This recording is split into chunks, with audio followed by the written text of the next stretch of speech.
He looked at me and said, I will give you one more chance. Yeah? Don't waste my time. If you want to learn from me, do what you say you're going to do. And I was like, oh my Lord, it was the first time he treated me like an adult when I was 13. And I thought, oh, this is different. And I went away and I worked at it. And I came back, and the next week, I played it beautifully. And he was like, okay, here's what we're going to do. Today's guest is joining us from a place that shows up in book number 3 of the Terms book series. When Addie and her friends hit the road, every mile brings a new clue, a new challenge, and a new adventure. But every great road trip needs the perfect soundtrack. Today's guest has spent his career exploring how music connects people, creates community, and even helps solve some of the world's biggest human problems. Andrew McCluskey is the president of the MusicTo Foundation, where playlists become more than background music. They become bridges between people. Today, we're discovering how music can become one of the most powerful tools you'll ever carry with you. Today on Careers IRL, we're stepping inside the world of music, nonprofit leadership, and community building. Welcome to the show where we explore the real stories, the skills, and pathways behind fascinating careers. I'm the infamous Aunt Loxley, and today we're going behind the scenes of a career that proves music isn't just something we listen to. It can bring people together, change lives, and build communities around the world. Today's guest is Andrew McCluskey, president of the MusicTo Foundation. Andrew has led national nonprofits, advised founders and CEOs, managed massive retail operations, and today is helping people use music to break down barriers and connect across cultures and generations. His career journey is proof that sometimes your greatest passion quietly follows you through every chapter of your life until it becomes your life's work.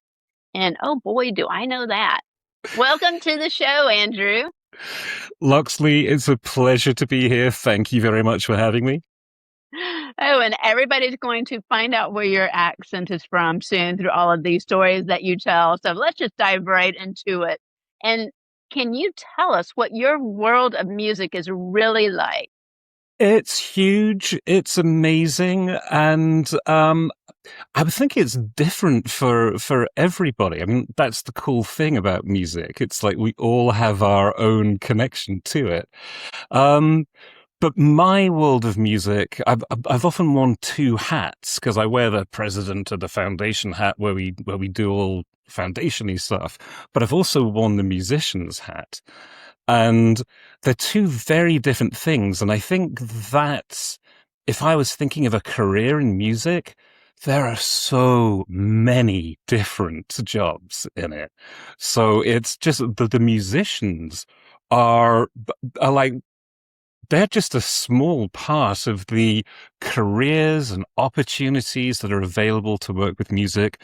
So I think my world of music, I love it, but it can be anybody's world of music, and it's a brilliant place to be. And I could tell from the guitars that are hanging on your wall that you have done a little bit in music. So kind of explain your music career, your journey. Okay, so I was very lucky. I had brilliant parents, and they had a piano at home. And I remember one of my earliest memories was as a 3-year-old sitting at the piano, and it's like at the bottom end, you've got that brrr noises, and then at the top end, you've got the high noises. And I had at my time that the angels lived at the top and the demons lived at the bottom, and they would kind of play battles through my fingers. And I was like, oh, this is awesome. So I was just drawn to the piano at 3. And so I've played it all my life, but it was only later in life that I thought, you know what, I want to be a professional musician. So, I was like 29, 30, I know, ancient. But, I sort of came to Los Angeles and I joined a rock band. And that was amazing. And since then, I've been a professional musician, a professional writer. I've been a creative director, a musical director. But when you're coming down that music path, you have to be, you can't fake being a musician. You have to have done the work. And I found that out when I joined a band and I wasn't good enough. And you can't lie. You can't kind of fake it or fudge it. It's so apparent that you're not good enough when you're playing with other people. So one of the hard things about being a musician is how hard you have to work to be good. But one of the great things about being a musician is when you get to that level and you get to play with other people at that level. It's one of the most amazing things in the world. If you are enjoying Careers IRL, hit follow or subscribe so you never miss an episode, because every week we explore a different career and the path it takes to get there. In book 3, where clues take root, Addie and her friends set off on a road trip that requires planning and teamwork and learning how to stop along in the journey and just enjoy it and tell all of the parts of the story. And if you've ever taken a road trip, you know that music becomes a part of the adventure too. Now, Andrew, you have built an entire organization around the idea that music can connect people who might not otherwise meet.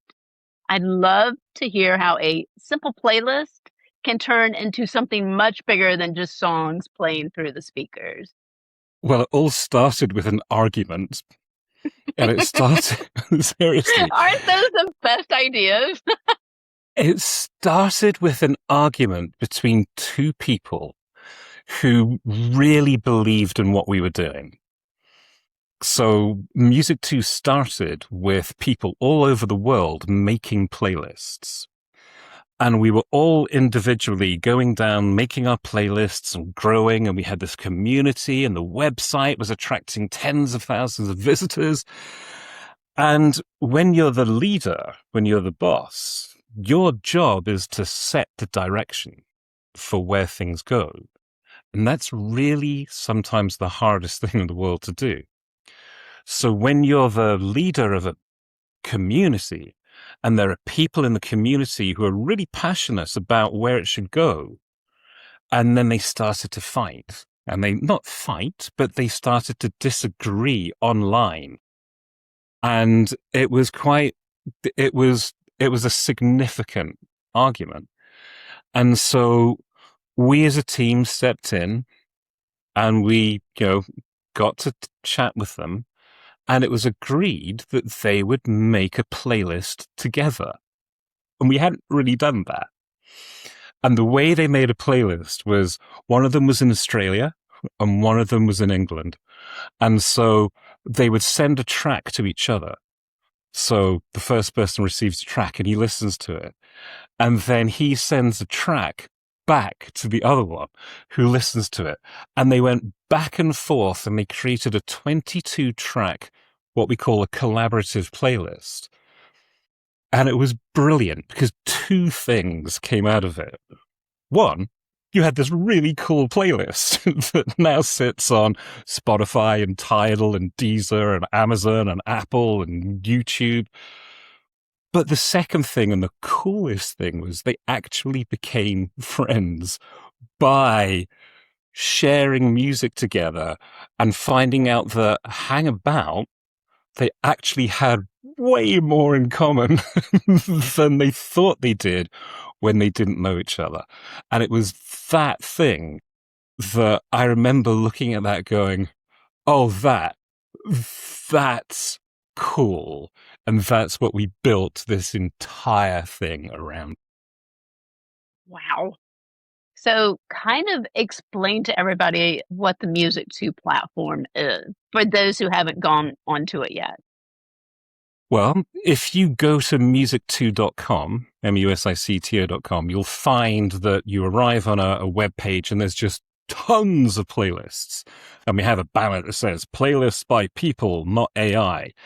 because we still believe in the people. We like the AI too, but we'll talk about that later. So just for you, if you like music and maybe you use Spotify or Apple and maybe you get your music from TikTok, the way you discover music, these companies, they have their algorithms, and you all know algorithms and social media, but they are looking to present you with tracks that they want you to hear. Yeah, there is a commercial thing going behind the scenes. We pay for these services. So what that tends to do is that the music that you hear sounds kind of the same, yeah? Because the platforms don't want to, upset you too much, so they give you the same kind of thing. And if we continue doing that, music just gets boring because you never get to hear anything really different. And so what our playlists are, they're made up because we've now got 600-700 collaborative playlists, let alone the thousands of tracks that we had before then. What you hear on a MusicTo playlist doesn't sound like anything you'd hear on a Spotify list or a Discover Weekly, because it's made up of two people who are just literally sharing what they want the other person to hear.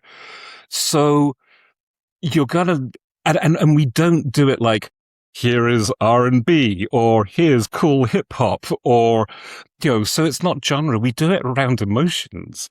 It's like one of the most powerful playlists I made was called Depression. And we made that playlist between two people who, who deal with depression in their life. And we were trading tracks, and it was so powerful. And you wouldn't get that anywhere else in the world, but you'd get two voices of these people that are sharing music that they use to help them deal with something that really challenges them. Mm-hmm. That is incredible. So everyone, make certain that you go to MusicTo.com and take a look at this, because you can listen to these playlists for free. Do you make your own account too? I can't remember. No, you can literally, all our playlists are distributed across all the major platforms. So if you can go to YouTube and you just listen to the playlist on YouTube. You can listen to it free on Spotify. Everybody has their music player of choice. I can guarantee every kid listening to this, Yes. they're either a Spotify or a YouTube or a TikTok or an Apple person. It'll be on your phone. Okay, perfect. There, we cleared that up for me because I didn't know the nitty-gritty details. Now, Andrew, your career has taken some incredible turns, from growing up around the world to studying psychology to managing one of Britain's largest retailers to then moving across the ocean to join a rock band and eventually leading nonprofits that help thousands of people. Now, looking back, which one of these unexpected detours taught you the lesson that completely changed the direction of your life? Well, and please, kids, don't buy me. It was a teacher. It's always the teacher, Yep. because all of it comes. I said I started the piano at the age of 3, and I was pretty good. And I got to the age of 12, 13. And back in the day, I don't know how they teach piano now. You're playing Chopin, you're playing Mozart, and it's just like, it's so boring. I wanted to play what was on the radio, and I was going to give the piano up. And my elder brother said, "Don't give it up yet. There's a new teacher. Go and work with him."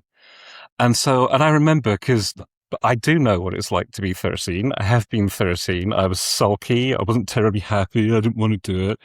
And I turned up to the piano studio. It's a big grand piano in this old chapel. And the teacher was this guy. He must have been like 40, which now to me feels quite young. But back then when I was 13, he was like, who's this ancient dude and what is he going to teach me? And he said, right, well, we're not going to do Chopin and Mozart. I'm going to teach you something different. So he gave me a piece of music and he said, right, this is called the blues scale. When you go away, learn it and come back next week. And then I'll teach you the next step. Did I learn it? No. So I came back to the lesson the next week. And like we all do as 13-year-olds, just like tried to kind of bluff my way through it. And he just stood up and he looked at me and said, I will give you one more chance. Yeah. Don't waste my time. If you want to learn from me, do what you say you're going to do. And I was like, oh my Lord, it was the first time he treated me like an adult when I was 13. And I thought, oh, this is different. And I went away and I worked at it. And I came back, and the next week I played it beautifully. And he was like, okay, here's what we're going to do. We're going to turn you into somebody who accompanies other people. And he taught me how to play for a singer. He taught me how to sit inside a group. He taught me that if you can be the person that creates the platform for other people to shine, it's an amazing feeling. And that went into my head at 13. And for years, I would play with singers. And I'm the guy that you don't see, sitting at the piano wearing black, but I'm the one creating the platform where the star can stand and shine. And I just fell in love with that. And that's been the red thread throughout my entire career.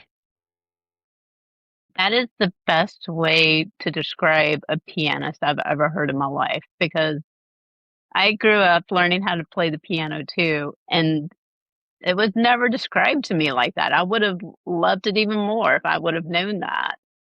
That's incredible. So, was there a moment when you realized music wasn't just something you loved, but it was going to be the thread connected to everything else that you did?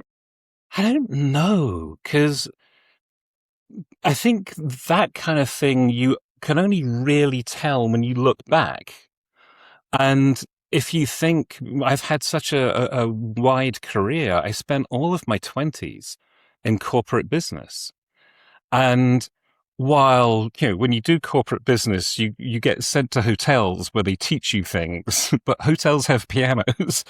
So I was the guy in the suit playing the piano at the end of the evening, which was fun. But it was only when I changed my life, I changed my career, I left one country and moved to another to join a band. And then, even then, coming out of the band, I then went and did nonprofit management. But I was always playing music in the background. And now, over the time, I've managed to get to a point in my 50s, almost 60, where I'm now working in nonprofit and business, because nonprofit is a business. Yeah, you have to be almost a stronger business person to manage a nonprofit than you do in the for-profit world. So make no mistake Absolutely. about that. Yeah. But then to have music as well and understand how music fits. So putting those two together, I can now, at this really late, well, hopefully not too late, but at the stage of my life, I can look back and go, yeah, okay, so music has been a thread through my life, but it wasn't always obvious. And sometimes it wasn't always so clear that it was there. Does that make any sense? Absolutely. Yeah. And kind of walk them through the path of, you used to work at one of the largest retailers in England. Can't remember the name of it, but kind of walk us through that path so that they can see the steps that you've taken in your career. So, Okay, so let's do this quickly. yeah. So first job was painting a restaurant. Next job was working as a waiter. The next job I was working inside a milk factory doing nights. The next job was working as a waiter again in London. The next job was answering telephones for a company that was doing recruitment. And then when I graduated, they recruited me. And then I worked for another recruitment firm, crazy recruitment firm. And then the next job was working inside Marks and Spencer, which is this massive retail organization. And that was an amazing job, because they teach you how to manage people very quickly. What they do is they put you on the sales floor inside a store, and they give you a rack of shirts and they say, make that rack make money. And so you have to look at the data, and then they give you two racks, and then they give you a human being, and then you get a department, and then you got three human beings and a supervisor, and it grows and grows. And what it teaches you is you can't make money in resale on your own.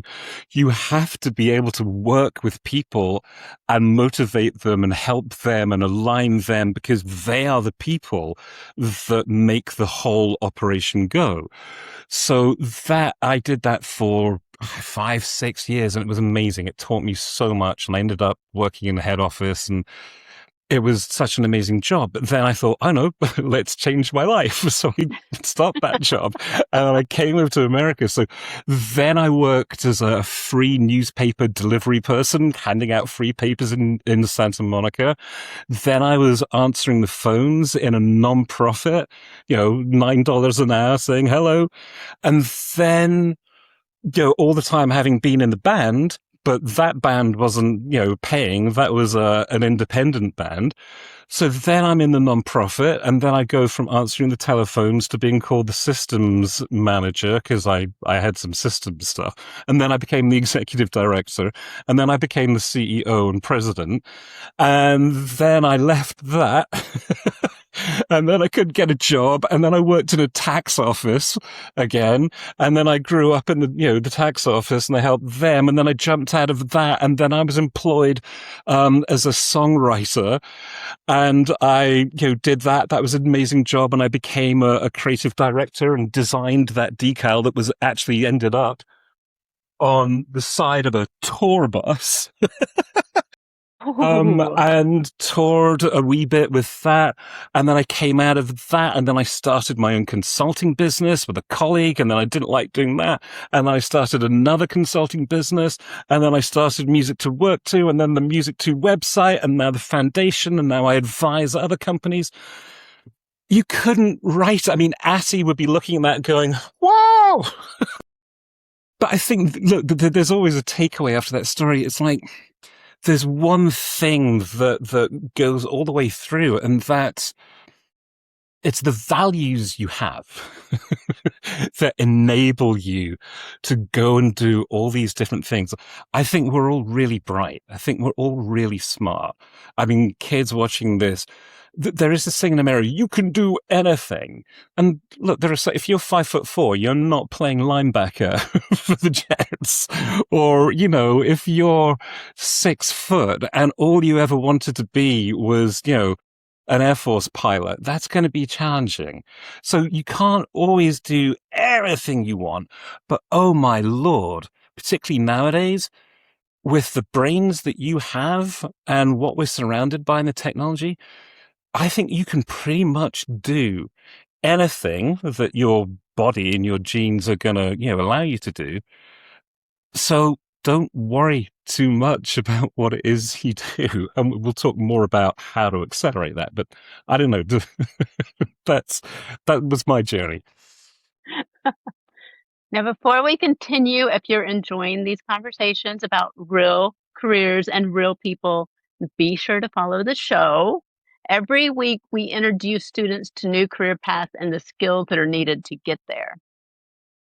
Now, knowing what you know now, and I always, like to say, if you could go back in a time machine, our 50-year-old self, knowing what we know, and could go back to when we were 16, how would we kind of restart things, and how would we prepare for what we know we love to do today? How would you as a 16-year-old approach the music industry?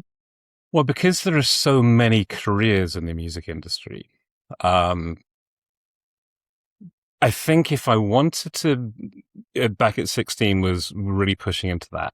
If I wanted to be a musician, I would play my instrument more. Even though I loved becoming an accompanist, I wasn't playing 5-6 hours a day, which is what I had to do at 30 to become a professional musician. So there's that. But you know what? I think what I would do to work in the music world, I would listen to more music. And what I mean by that is everybody listening to this has a favorite artist, somebody that, if they had the money, they'd go and see the gig. And so there's a type of music that we like, and maybe our parents influenced that, or maybe our big brother influenced that, or maybe we went to a new school and the particular people that were your kind of people, they've got these bands and artists and singers that they like. So we get into these kind of groups and we get into, oh, I like R&B, or you know what? I'm a, Southern hip hop, vibe. If you want to work in music, the best way you connect with people is through connecting over music that you both know. So, example, I'm in a professional studio. We're working with professional musicians and we're working out a piece of music. And this is an original song that I've written with the talent. And I hear it in my head, talent hears it in her head. The drummer can't quite hear what we hear yet. So the best way to communicate is through existing music. So you can turn around and you say, okay, it's got a kind of flow rider beat. And they get that. Or, you know what? It's got an Ed Sheeran kind of groove here. And like this, and like, yeah. So the more music you know and the more artists you know, and not just the ones that you like, but go listen to music that you don't like. Go and find somebody who's like a Swedish death metal fan and just say, hey, play me your favorite tracks and tell me why you like them. That I did do that one day, like 2 o'clock in the morning in a studio in LA. The intern was a Swedish death metal. I now have an appreciation for Swedish death metal that I didn't have before. But to prepare yourself for a career in music, listen to as much music as possible. You don't have to like it, but what it will give you is a way to connect with a human being that you wouldn't normally be able to. Yeah. Are there any books or tools or resources that you can recommend? Yeah, you should go to music2.com and you join our community. Literally. I'm about to make a playlist with a 15-year-old. I met her parents. We were away at a conference in California and they said, our daughter loves to make playlists. I'm like, obviously the parental control is in there, but it really, that community is about people who are curious and who are trading tracks. So you'll hear music you would never normally hear. But there are places where you can go and, get new music sent to you. There's loads of places online. When I was developing music too, I recognized that I didn't come from a culture where we listened to a lot of hip hop. I didn't really listen to a lot of EDM. And so I subscribed to services, and they probably don't exist anymore, where they would send me a track a day from that genre. And then I would just make time to sit and listen to this music that initially I didn't like, but it's amazing, once you spend time with something, how you start to appreciate it. And then you even start to like it. It's nuts. Yeah. So would you suggest for somebody who is really into music, whatever path they're going to take, whether they want to be a musician or be in the business side of it or some other, because there are so many, could you suggest any like trade schools, or are there any programs? I mean, we've all heard of Juilliard, and there are like very certain universities to go to for music, but do you have any suggestions? I mean, there are loads. There's Berklee College of Music, which is a great one, and they have an online, presence. I mean, and they're well established. I mean, if you're in LA, there's the Musicians Institute. Yet, these things are, they're good. They're good, but they cost a lot of money to get into. It's 2026. If you want to get into music or you want to get into, the music business, absolutely listen to as much music as possible. The bigger your vocabulary of music, the more likely it is that you will connect with somebody. So that is, rather than the institutions, because you can go and Google and find, okay, what's the optimal career path if I want to play guitar? It's move to LA, or it's move to wherever. It's do this particular institute. But here's the real skill if you want a career in music, is be a good hang. Yes. If you are going to be in a group, I've been the creative director on a gig where we're paying musicians to come in. And if you're going to be on a bus with somebody for weeks and months, if you're going to be in a rehearsal room for 5, 6 hours a day with the same people for 2 months, then personal hygiene. it's, I can't tell you how important that is and how really talented musicians that we've auditioned didn't get the gig because dude, they weren't taking care of themselves. Personal hygiene. Um, Show up on time. Because here's the competition for music to be in the music world is so high. And when you don't show up on time, what you're saying is that your time is more important than the other person's time. And you immediately lose. You know, do the work. If you've been sent to chart, be prepared. Again, we were on this country gig and the, we were going through, different players and the bass player, Matt McJunkins, who's now played for the Eagles of Death Metal, Beta Band. He's got his own gig. I mean, he was coming up and we were one of these, independent paid gigs. He's playing in a country gig with black painted fingernails because that's who he is. But you know what? He showed up on time. He'd done the work. He was, great to hang with. He was funny. You would sit after rehearsal and he was a great hang and he was a great player. But it's those it's not the talent or the skill on the machine. It's the human skills that if you work on those will take you further than, hey, look at me, I can shred. I absolutely agree with that because there's nothing worse than being on a tour bus with somebody and they have horrible personal hygiene. They don't pick up after themselves. They can't hold a conversation. I think one of the most important traits you can have is that you're easy to be around and that you're easy to travel with. And traveling with somebody can make me end a friendship if they're horrible to travel with. There's that, but there's also, I wanted to fire the drummer. We were, the band were at a restaurant. We were in between, a showcase gig and, he was rude to the waitress and he was dismissive and I was outraged because you don't do that. Nobody's any better than anybody else. Just because you might have some status, you don't treat somebody as if they're beneath you. So yeah, he didn't last much longer after that. And as I work with, I have a lot of volunteers that help me with books that build skills. And with a lot of the students that I work with one-on-one, I'm really helping them with trying to find internships or places where they can get some experience to put on their high school resume.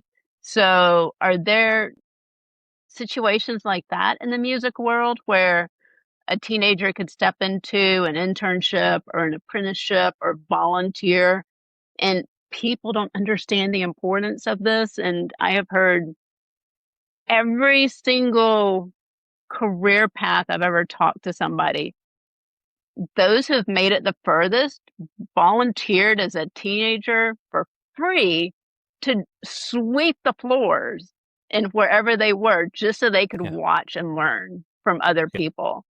So do you have any advice in that regard? Well, do it. Absolutely do. The challenge is it's different times now than perhaps it was, even 20 years ago, certainly to how it was, 40 years ago. So, to be an intern, there is an expectation to be paid, but the minute money is moving, that's a whole different thing. And if you're 15, you can't be getting, there's just challenges with that. But we had unpaid interns coming through the foundation, coming through MusicTo for years. And I put the program on hold because there was some ethical pushback from, from the university. We had interns out of NYU's Stern Music School and interns from Liverpool's music department. And a few years back, they kind of changed. No, if you're going to have interns, you got to pay them. Now, we were a broke, non-profit. So it's like, well, we don't have the ability to pay them. But some of those interns that went through MusicTo, they're now, agents inside labels. They're working with careers and they look back on the experience, incredibly fondly. So I don't know is the approach. But hey, there's no harm in asking, is there? Exactly. Find your favorite place you would like to work with, call them up, and just ask them if you can come help. Yeah. Pretty much guarantee you're going to get a response, a good one. Yeah. Yeah. Yeah. Yeah. And if you're young, have your parents go back Yeah. that. So, Yeah. as I say, I'm about to make a playlist with a 15-year-old lass, but that will go through, that email exchange will route through the mother because I don't want to be, we have to be really, really clear and transparent. Exactly. Yeah. Now, once someone gets in this career path, what would you recommend they do to grow and to level up? It really does depend on which route they're taking within the music industry. But I think we touched on the key one is be cool, be a good hang. And I can't tell you enough how many people fall short at this. Be useful. Yeah. Mm-hmm. And being useful is if you come in with a mindset of I'm being paid to do this and I will do this and I will go home, great. Yeah. That's fine. But you won't accelerate or you won't move if the person next to you is like, I've done that. What have you got next? Or, hey, have you thought of this? So it's showing enthusiasm. And one of the core aspects of the MusicTo Foundation is all about humanity. It's all about feelings. It's all about emotions. It's like, how do we connect as humans? And just think about it. When you walk in, you go into the classroom the other day and you look around and you'll see some people are just sitting at the desk like that. And does that make you want to go to them? Just, because their energy bounces back. And then you look over somewhere else and you see there are, two people laughing. And it's like you're drawn to that. And I think just hold that in your head because it's the same all the way up through life. Do you want to hang with the upbeat, energetic, having fun people? Or, do you want to spend time with people who are miserable and unhappy? And just one caveat, I'm not happy all the time. Nobody's happy all the time. And there are times when I don't want to be with anybody and I'm quite, I can be unhappy and I'll be alone and in my world and that's fine. But when I'm out in the world with other people, I will try and be as upbeat and useful. And that has served me well my entire career. If your company believes in literacy, career exploration, and workforce readiness, we'd love to talk to you about getting involved with books that build skills. Addie is always wondering what she can build next. You're building something very different, a future where music helps people understand one another better instead of driving them apart. And as technology changes the way we discover music and connect with one another, what excites you the most about the future of your field, and where do you hope organizations like your MusicTo Foundation will make the biggest difference over the next 10 years? I am an advocate for human use of AI. Think it's brilliant. And I'm not talking, hey, AI, answer my email, or hey, I can't even say it, send, write my essay. All of that. Yeah, we've all seen that. And hopefully by now we all know that it's pretty lame for that. Because I can smell an AI email or essay a mile away, and everybody can. So it's not for that, but Here's where I think it's cool for music. And if you want to get into music and maybe you're not a great musician, well, here's your opportunity. So to be a musician, you have to study and you have to, work your fingers to play the piano or the guitar, or, it's muscle memory and it's years, hours learning your instrument. But what's happening now is the rise of the producer. So people using FL Loops, people using Ableton, Logic. I mean, these are all kind of obscure names for digital audio workstations. But that's when, Pro Tools, what the professionals use. But there's now a whole bunch of tools and software that's coming out that's going to make it easier for you to make your own music. And again, and I'm not talking Suno where you say, hey, AI, write me a song that sounds like, Adele, and make the lyrics about how she's riding a pony into the future. Because you can do that, but that's not what I'm talking about. I'm talking about a tool that you can download on your phone and you can speak to it and you can work up a beat, and then maybe you can speak to it a little more, and then you'll do this, and then there'll be a distribution platform, and you can share it with your friend, and they can say, hey, whoop, maybe they can drop a vocal on it. Maybe somebody else has got some, has got some lines that they want to throw. It's going to make making music just more accessible. And what I think, because a lot of musicians will go, oh, that's not fair. I had to work for years to be a musician, and now these pesky kids are like getting it easy. But I don't see it that way. Because when I look at music, music is how we connect. And there's been a challenge in the last 20 years about how music moves. And that's a whole discussion for another time. But if more people are making music and having fun, and there's more music out in the world, and there's more connections being made, I think the future for music is amazing. I totally agree with that. AI is a great tool that all of us can use in so many ways. Yeah. Now is time for our lightning round. So, really quick answers on these. Tell us one skill every teen should learn. How to make friends. Something you wish schools taught more of.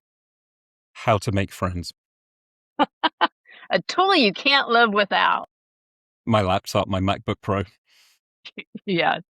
The biggest myth about music and musicians. That it's an easy life. Yeah. If Addie McAllister, our little character in the books, was standing here today asking you how to build a life full of skills and adventure, what would you tell her? Take the idea of curiosity. Be curious. That's just kind of bolt that in as a core aspect of who you are. So when you're out and about and you see something, go find out more about it. There's so much that we don't know, and there's so much out there. If curiosity is a core part of who you are, life gets good. Do you know a student who's trying to figure out what they want to do when they grow up? And would they possibly want to be a musician? If so, share this episode with them. A huge thank you to you, Andrew McCluskey, for joining us today and giving us the behind the scenes look at how music, leadership, and nonprofit innovation can come together to make a real difference in people's lives. You are very welcome, Luxie. Thank you for having me. Thank you. If you enjoyed today's conversation, you'll find a similar spirit of adventure in Book 3, where clues take root when they take off on that road trip, where every mile traveled reveals another clue and another journey teaches something new. If today's story sparked an idea, gave you courage, or helped you to see what's possible, then we did our job. Remember, skills aren't born, they're built. And until next time, stay curious, keep learning, and keep exploring what's possible.